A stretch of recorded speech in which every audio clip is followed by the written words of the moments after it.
पूरे देश में कोरोना के नाम पर जितने डॉक्टरों ने पैसा कमाया, एक बार ईडी सीबीआई की रेड होनी चाहिए उन पर। करोड़ों रुपए का ये कौभांड हुआ। और दिखने में सिर्फ रामदेव, वो रामदेव सिर्फ इसलिए दिखते हैं कि वो गेरुआ में वो सनातन की सेवा करते हैं। क्या रामदेव की बीवी बच्चे और कोई खानदानी लोग हैं जिनके पास पैसे गए? एलोपैथी की जितनी दवाएं दी जाती हैं उस पर जितनी क्रूरल्टी होती है, जितने जानवरों को मारा गया है, अगर उस पर रिसर्च किया जाए तो मुझे नहीं लगता कि हिंदुस्तान की भूमि एलोपैथी की दवाओं को स्वीकार करेगी। और कितनी इंडियन मेडिकल एसोसिएशन बताए एक हलफनामा डाल करके कि यूनाइटेड नेशन से जितनी दवाएं बैंड है वो हिंदुस्तान में क्यों चल रही है, कैसे चल रही है, कौन चला रहा है उनको? ऐसे कौन से डॉक्टर हैं जो गलत दवाइयां प्रिस्क्राइब कर रहे हैं? नमस्कार, नमो नारायण। सनातन धर्म के अंदर इस चोले को सिर्फ शास्त्र, उपनिषद, गीता इत्यादि पर ही क्या बोलना चाहिए, या समाज के अंदर जो भी अस्वीकार्य है या गलत है उस पर भी कहने का अधिकार है।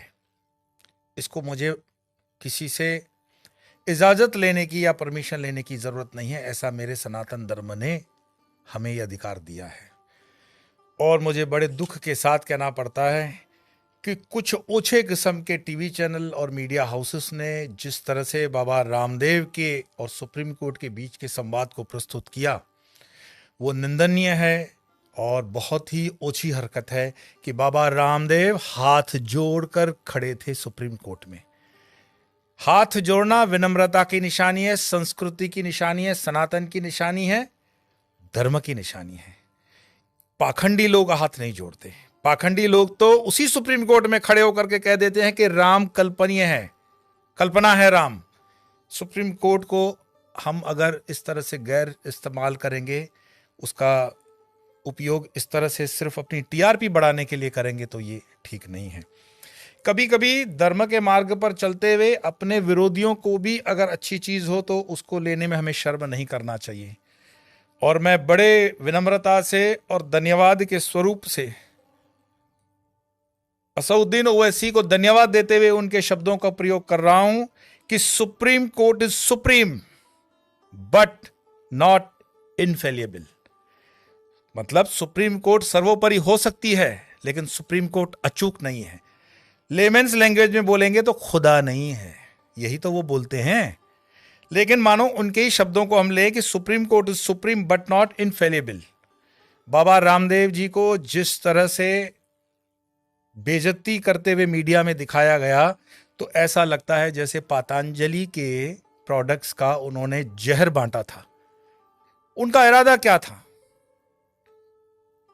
इतिहास इस बात का गवाह है कि जब जब किसी पर्टिकुलर लॉबी के खिलाफ सनातन खड़ा होता है तो वो लॉबी एक्टिव हो जाती है। पिछले दिनों कुछ सुप्रीम कोर्ट के वकीलों ने ही जज को लिखा था कि हमारे ऊपर दबाव बनता जा रहा है कि हम एक इस तरह के पक्ष के ही फैसले करें। और वो लॉबी और कोई नहीं, वामपंथ की लॉबी है, सूडो सेकुलरिस्ट की लॉबी है। और मुझे स्पष्ट करने से कौन रोक सकता है कि क्या बात है कि हमारे हिंदू संतों को ही सुप्रीम कोर्ट के अंदर ये जिल्लत झेलनी पड़ती है। और आजकल जिस तरह से ये टारगेट किया जा रहा है उसकी नीयत भी साफ होती जा रही है। मैं इसकी प्रामाणिकता पे भी आ रहा हूं कि ये मुद्दा यहां से स्टार्ट नहीं होता है।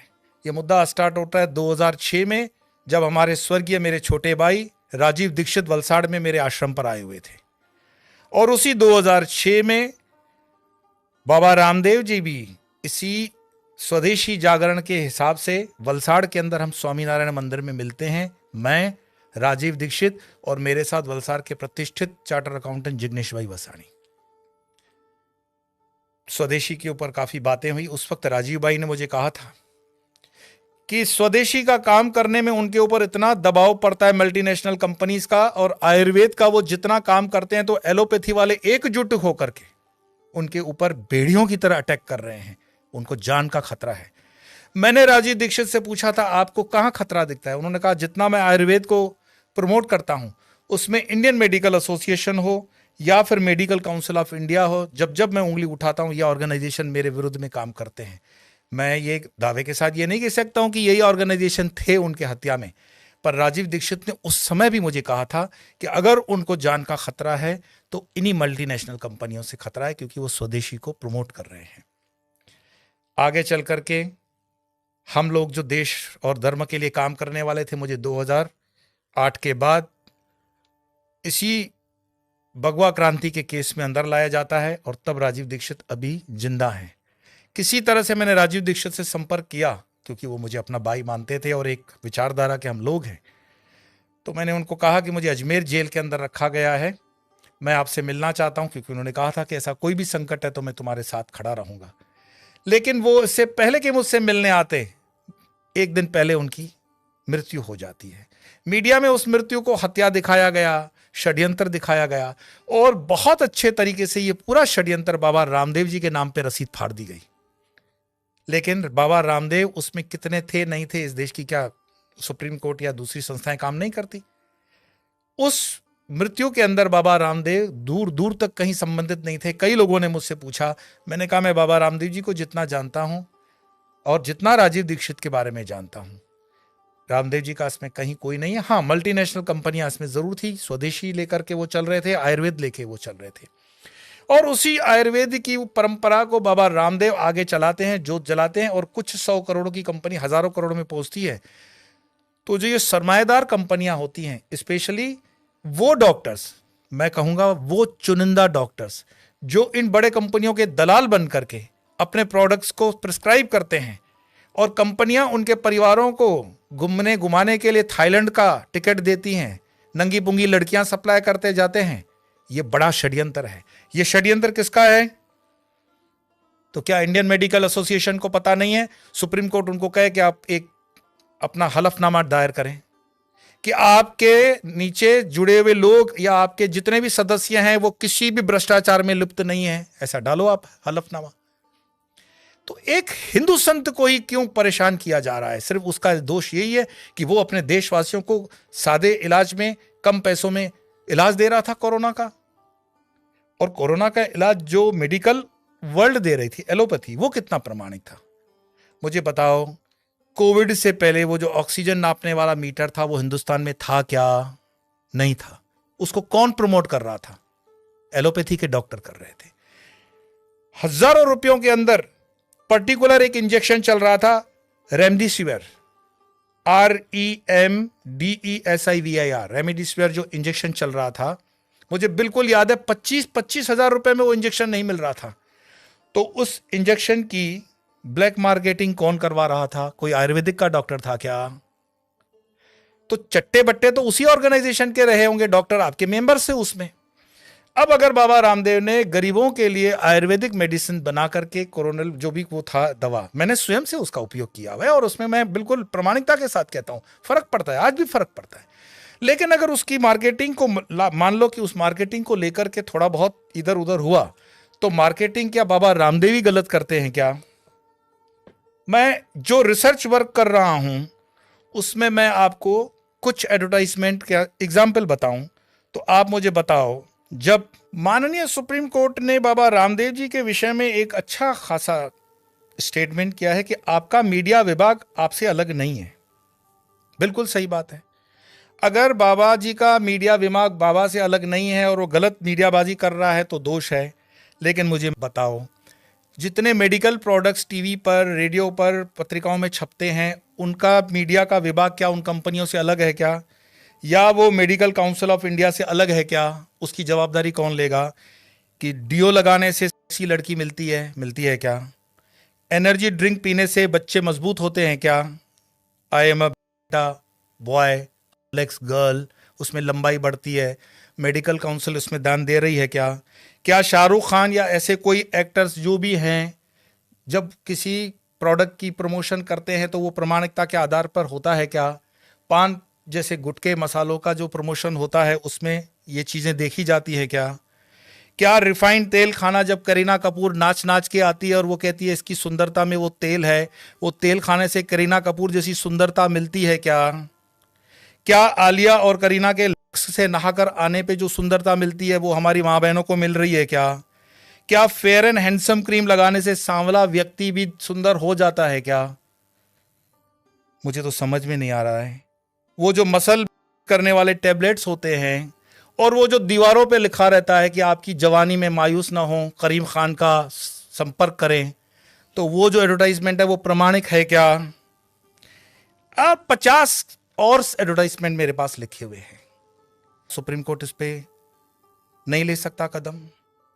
सारे मल्टीनेशनल कंपनियों के एडवर्टाइजमेंट फर्जी हैं, और मैं नाम लेकर के कहता हूं, कॉलगेट कंपनी ने कभी एडवर्टाइजमेंट किया था कि क्या पेस्ट में कोलसा डाल करके करोगे, जंगली हो, उस तरह का कोई मतलब उनका भाव था, और बाद में वही कोलसा डाल करके अपनी पेस्ट को प्रमोट करते हैं। जिन लोगों ने तुलसी को कभी माना नहीं, वो आज तुलसी के तेल निकाल निकाल कर हमारा तेल निकाल रहे हैं। तो क्या मेडिकल काउंसिल ऑफ इंडिया को पता नहीं है कि ये अनएथिकल प्रैक्टिसेस हैं?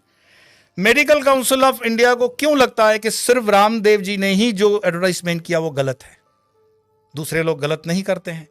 और मान लो इस चीज के अंदर अगर मैं कहूं कि एक बहुत बड़ी बहस हो जाए राष्ट्र के अंदर, तो आप डॉक्टर BM हेगड़े जी को बुला दीजिए। वो तो एलोपैथी के डॉक्टर हैं, वो आयुर्वेद के विषय में बोले, पद्म विभूषण है। अगर आप इस पर और चर्चा करने चाहते हैं तो बुलाइए डॉक्टर विश्वरूप रॉय को, जो काम कर रहे हैं इस क्षेत्र में। उनको पूछिए आयुर्वेद क्या है और एलोपैथी क्या है। होम्योपैथी के डॉक्टरों को, एक्सपर्ट्स को बुलाइए और पूछिए। कोरोना के अंदर जिन्होंने काम किया उन डॉक्टर्स का, वो जब एक आए थे इंडियन मेडिकल एसोसिएशन के अधिकारी और वो इंटरव्यू दे रहे थे किसी चैनल को, इतनी गरीब इंटरव्यू, इतनी प्रेजुडाइज इंटरव्यू, इतनी बायस्ड इंटरव्यू दे रहे हैं। वो कह रहे हैं कि जब सब डर के मारे घर में बैठे थे, तब इंडियन मेडिकल एसोसिएशन के जो लोग हैं ना, डॉक्टर्स मतलब, वो काम कर रहे थे। अरे भैया, मैं भुगत भोगी हूं। डॉक्टर हाथ लगाने पे भी नहीं आते थे, उनके कंपाउंडर आते थे, और 50 हजार कंसल्टेशन लिया गया है।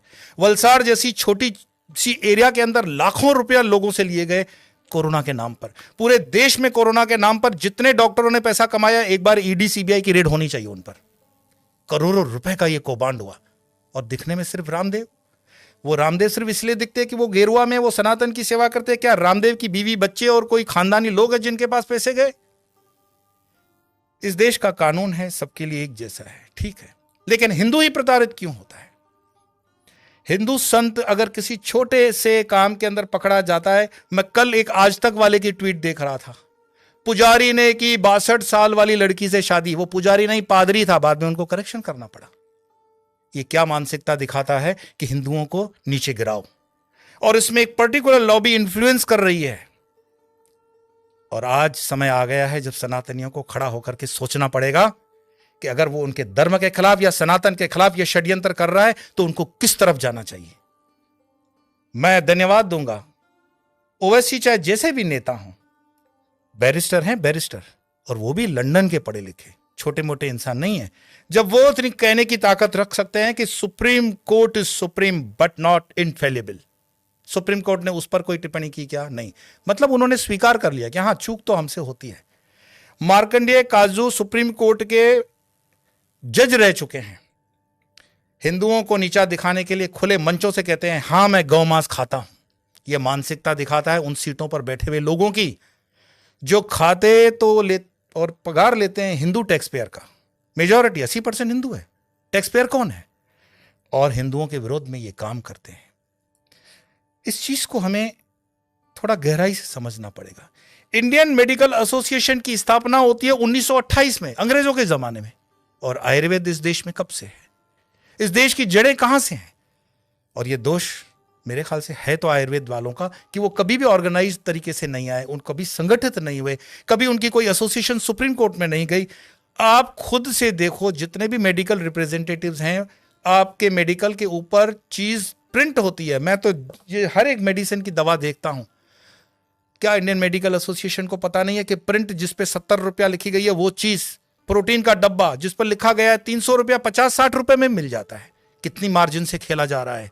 और ये सारा का सारा एलोपैथी में ज्यादा से ज्यादा होता है, आयुर्वेद में उतना नहीं है, क्योंकि आयुर्वेद को सिस्टमेटिकली इस देश से बदनाम करने का षड्यंत्र किया जा रहा है। और जिसने एक हिम्मत दिखाई है ऑर्गेनाइज तरीके से इसको ऊपर लाने की, वो मात्र और मात्र बाबा रामदेव है।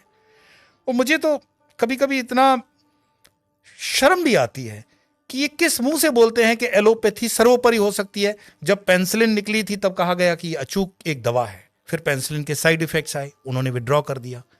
हजारों दवाएं हर साल निकलती है, हजारों दवाएं, वो बोलते हैं वो रिसर्च वर्क चल रहा है। लेकिन आयुर्वेद में रिसर्च वर्क इस तरह का नहीं है, क्योंकि इसका साइड इफेक्ट बहुत कम दिखाया गया है।